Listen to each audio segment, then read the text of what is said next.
Hello, good evening, and welcome to our afternoon charlas. Today we have Mrs. Mindy Marqués, who will be joining us here in a couple of seconds.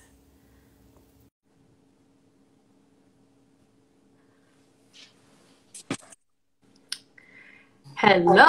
Hi, how are you? Good afternoon. Thank you for all of those joining us. We have our afternoon charlas today. We are the UF Alumni Association through the Association of Hispanic Alumni. My name is Regina Rodriguez, and we have the honor today of having a great Gran Caimana or Gran Caiman, Ms. Mindy Marqués here with us.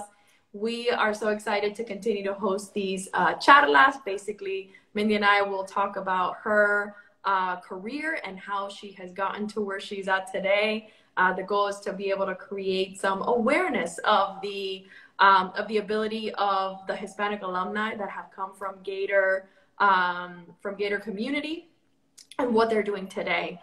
We hope that you listen to us and get to ask Mindy some questions on our chat box, and we'll be engaging on some of those as well. One of the things that we're trying to do is to increase our alumni membership, not only from Gator old grads, but mostly recent grads. So the young alumni in us that want to be able to connect and really showcase and share our Hispanicness, our Cubanness, our Venezuelanness, to be able to collaborate and share some of those things back. The Association of Hispanic Alumni has been really trying to connect students with alumni to create that pathway as well. We have our Gator Guayabera Guateque on June 4th. So if you're coming, we can't wait to see you. The event, I believe it's sold out, but if you're still interested, let us know. We're still trying to see how we can continue to receive sponsorships for our scholarships. So with that said, Mindy, I am so excited to have you here. Tell us a little bit about yourself and your time at UF, and obviously a Gator, Gran Caiman yourself. Yes. So yeah, tell us. Proud Gator. That's true. And we were talking, and of course I feel like a dinosaur. You know, when I see when you graduated and when I graduated. But I think it's interesting that we had so many of the similar experiences, both extremely positive, but also some of the challenges of leaving the cocoon of Miami and that embrace of a largely Hispanic community and discover your otherness, right, in Gainesville. But I have to say that on the positive side, I love the University of Florida. I love Gainesville. My time there was incredible. I think it really did prepare me for what I'm grateful to say has been an amazing career. First as a journalist, and now in my next iteration as a book editor at Simon & Schuster. And I think the thing that was really key is that there were so many opportunities that were provided to us to actually practice. I was obviously a journalism graduate, and the New York Times was coming there to recruit. The Miami Herald, obviously, which is where I connected with my hometown paper. So I think that they really did a wonderful job of not just the book, the book teaching, but really the practical hands-on experiences, I think, were really key. Yeah, no, that's definitely exciting. So you left UF, and there was a time period, and obviously you were at the Miami Herald.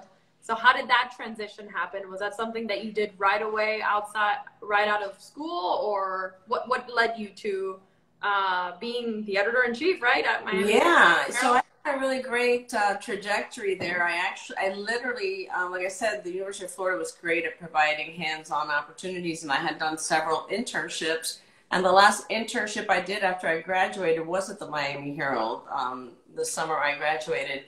And that turned into a permanent job. And so fast forward, 20 odd years later, and I was able to become the executive editor and then publisher. I was doing both jobs before I left, executive editor and publisher of the Miami Herald and Nuevo Herald, our Spanish language paper, and then a smaller sister paper in Bradenton. So I really, like I said, I have like this kind of fairy tale story of like going from intern to being able to run my hometown paper, which, you know, Miami is a great news town. Miami is a great town, period. The Miami Herald, you know, is near and dear to my heart still.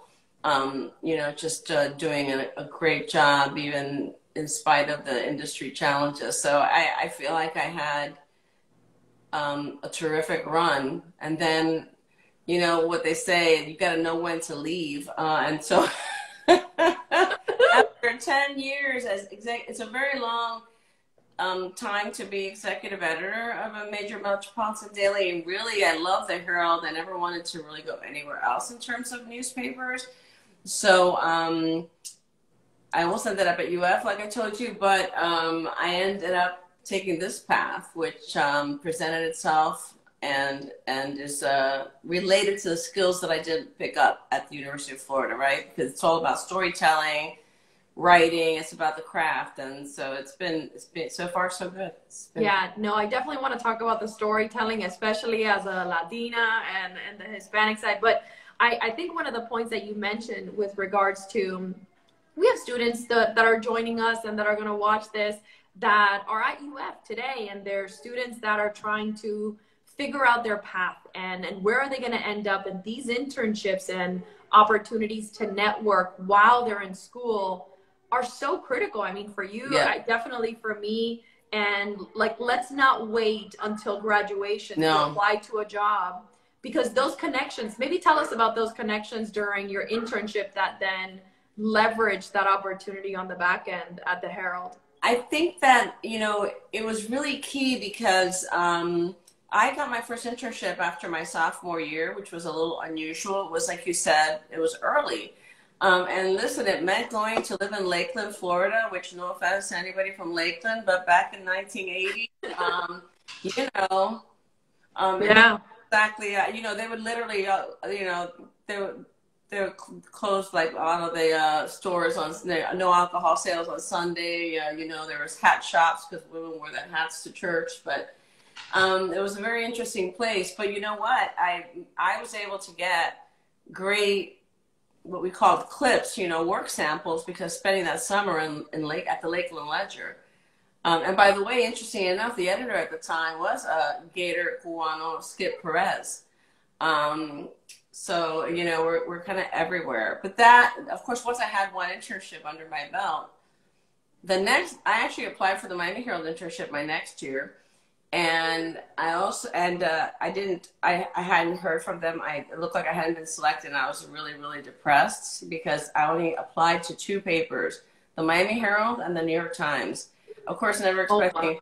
And it turned out that the New York Times called me before the Miami Herald, so I ended up going to the New York Times that second year, which was a really amazing experience. Yeah, but it says a lot about that confidence that you were able to build in that first internship to leverage the next one and the next one. And yeah, your confidence went part of the New There's York something Times also to be said about that naivete, right? It's great sometimes that you don't know what you don't know, and so you can be like bold and brazen and say, I'm going to work with the Miami Herald, and not really understanding what you're really saying, you know. So, but we got some New Yorkers joining us. Liz from New York City. She's a huge Gator fan. She's our communications person as well. So Liz is from native New York City. Myself. I'm a first generation Cuban-American born in New York. So yeah. No, it's funny because after I accepted the New York Times internship, which I was like giddy about it, in journalism, you know, it's the premier paper in the country. The Miami Herald called me to offer me a job and an internship, and I said, "Oh no, I'm sorry, I've already accepted a job at New York Times." And literally the editor who called me had I loved it. He had the pluck to say, "Well, turn them down." Yeah, no, that's not going to happen. So I think my punishment was the next year when I graduated, I had to do an internship, and I was not hired right off the bat. So I had to kind of, earn your way back in. Yeah, I had to do a test run there. So maybe tell me a little bit about storytelling and the importance of that as a Hispanic, obviously Latina, even as a first generation person, being able to find your place, and how do you tell that story, and continued to do that over the years? What do you see differently in the industry? I think, you know, for a lot of, in a lot of ways, like those of us who have been in media in South Florida are really ahead of the rest of the country by about 20 or 30 years. And that's just because the forces of immigration that have shaped this country have made us come to terms with some of the tension points that we're seeing in other parts of the country right now a lot earlier, with, you know, the first wave of migration and then all the other migration that followed from other countries. You know, I'm sorry, I have many dogs and one's a Great Dane. And so, you know, like when Latin America, you know, coughs, you know, South Florida gets the flu. So, you know, of course, we became the place that received Colombians and Nicaraguans and Venezuelans and, you know, and so we had to deal with also repercussions of that, right? Like the English only laws and all that. So we had to learn to tell those stories really early. Yeah. Right? I think that one of the smart things that the Miami Herald did was back in the day when they started seeing the change in the community and they started to hire people like me, right, who could speak Spanish, who could talk to the community, and can tell the story with nuance because we understood the culture, and not just Cubans, obviously, but, you know, Haitian Americans. You know, we needed people. When I left, you know, I was very proud that like more than 50% of the staff at the Miami Herald was diverse, and diverse in all kinds of ways, you know, gender, ethnicity, race. And it's because you have to be able, in order to tell somebody's story, right, you have to be able to connect with the people that are telling the story and not feel like, you know, it's from here. And one of the things that was attractive to me about moving to the book world is to do the same, you know, in this space, to really be able to find the kinds of stories that may not be out there right now. Yeah.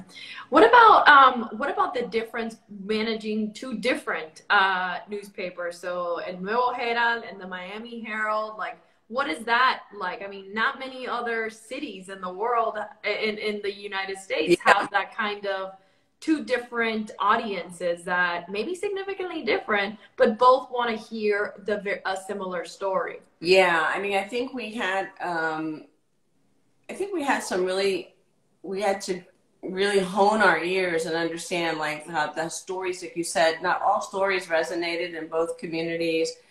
We have a lot of and I say we, but I'm not there anymore, but at the time, and this continues, we have reporters who write for both papers.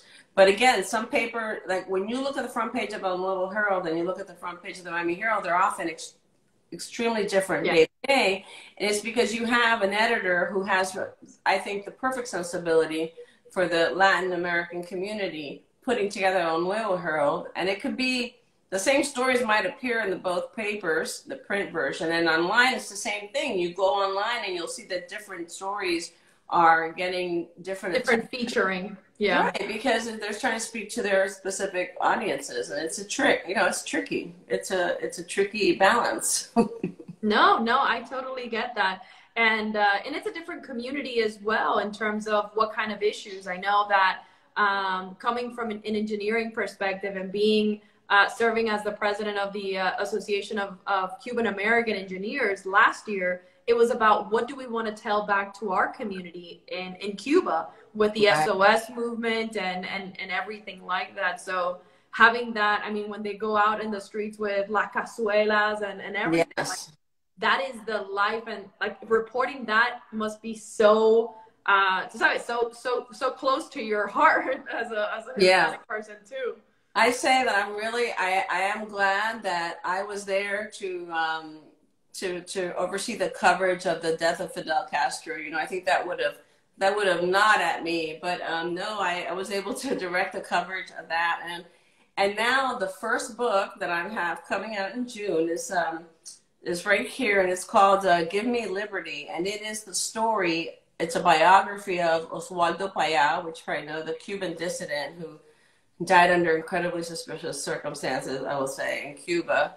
And it's going to be 10 years this June. And so I'm really proud that I'm helping to bring that story out. Very few people know about Oswaldo Paya, but when you see the movement in Cuba and you see the Liberación, that's Oswaldo, you know, he started the Liberación movement in Cuba. And when you look at what's happening right now with the horrible things that are happening with Russia invading Ukraine, this book puts you inside a totalitarian government in this century, you know, which is the thing that I think people forget, that the struggle in Cuba has been, you know, it started in 59 and some people are stuck there.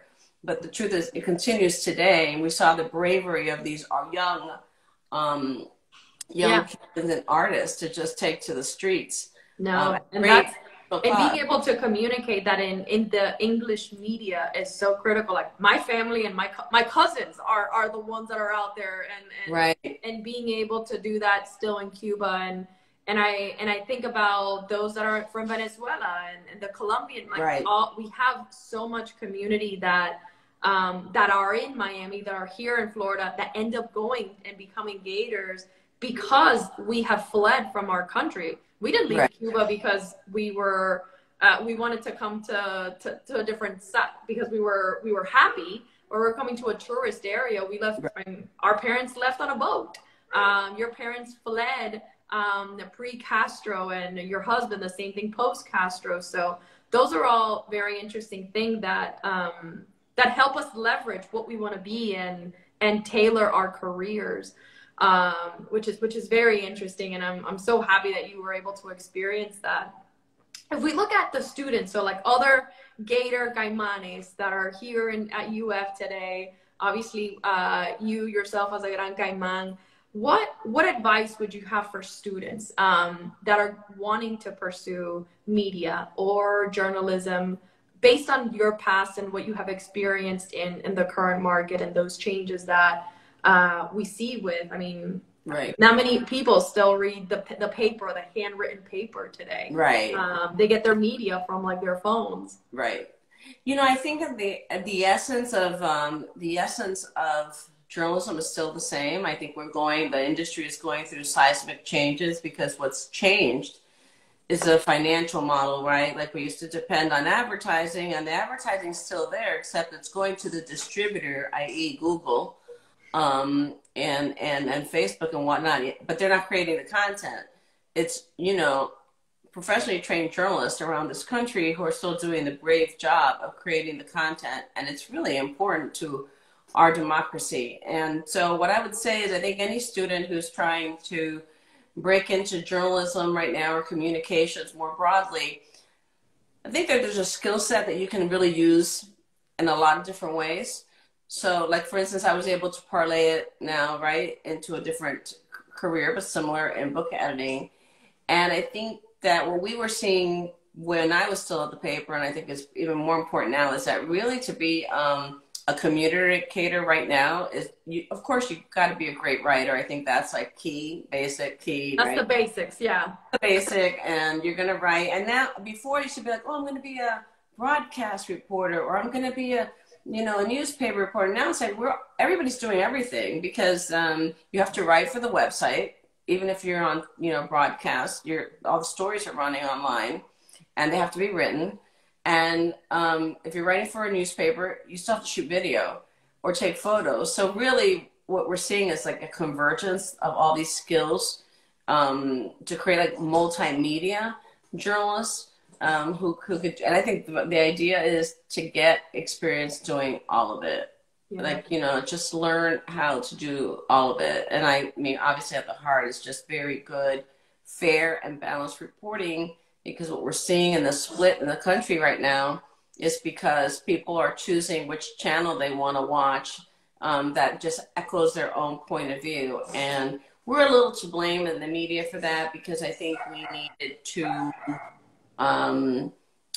I think we just needed to be a little bit, not take for granted when we did have such a hold on the consumption of news. Yeah, no, that's very interesting because I think I mean here in Gainesville, and as soon as you step out of Gainesville, it becomes a different Yeah. world. As soon as you step out of Miami, it becomes a different world. And yeah, that that diverse thinking, it's almost like it bends, it segregates people. So like you have segregation by race, by thoughts, by religion, and now it's politics, and it creates such divides. And I think as fellow Gators, I think that I always come back to my roots here as a Hispanic Gator, and how do we leverage some of these communities to be able to, yeah, to bring people together. And I think that's one of the main things that we try to do through the Alumni Association, is try to continue to do that, and bring people together, bring you back, and talk to us about what you're doing, and then be able to engage and provide a home for future Gator alumni and the current Gators that are here at UF now, but then those that are going to be coming, like the new freshmen, like these recent high school seniors that are now class of 2026, 27, whatever that may be. It makes me feel old, but if you think it makes you feel old, you know, I'm just saying. Anyway, the last thing that I wanted to ask you, I think it's about how have you stayed connected, and what are those things that you've been able to leverage as a UF alumni with the Gator Network, and some of those things, obviously with the past Gator Gran Caiman, and being able to leverage that. Maybe tell us a little bit about that before we depart today. I think that it's just such a strong network that you can use. I know that when I was at the Herald, you know, it was a really strong network. Obviously for recruiting, you know, it's a big, you know, we recruited a lot of young talent from the University of Florida because we, you know, having been trained there, many of us, we understood the strength of the program and the students who are coming from that program.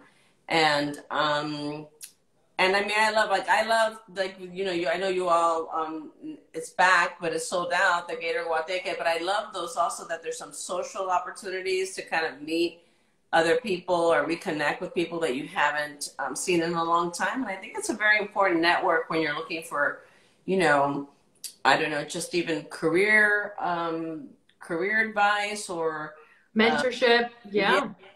So I think there's a lot there because it's a very proud community, and that really stays connected to the university. Yeah, and I think now as UF tries to like escalate and continue to be this top 5 national university, but then I mean it's the top university here in the state of Florida. The Gator alumni have become even more stronger and more things to leverage as well when you exit the university with a Gator, with a University of Florida degree. For those of you that are joining us, we're here with Mindy today, and we're so excited to have had her chat with us. This video will be saved on our Instagram, and you can watch it later. We are super excited about our Gator Guayabera Guateque Gala that is coming back this year. We are honoring 3 Gator Gran Caimans from the 2019 year, 2020, and 2021. These folks are magnificent, just like Mindy here. They've done so much for our community, past Gators, alumni, and we're so excited to honor them. I believe there may be still some tickets left. You can find the link on our Instagram and get your tickets for the June 4th Gator Guayabera Guateque, which a guateque is a big outdoor party. And it's the biggest event of the year, and we're so excited to be able to host this this event this year after COVID, after so much time that has passed. We got some comments from Laura. Gator Nation is lucky to have you, Mindy.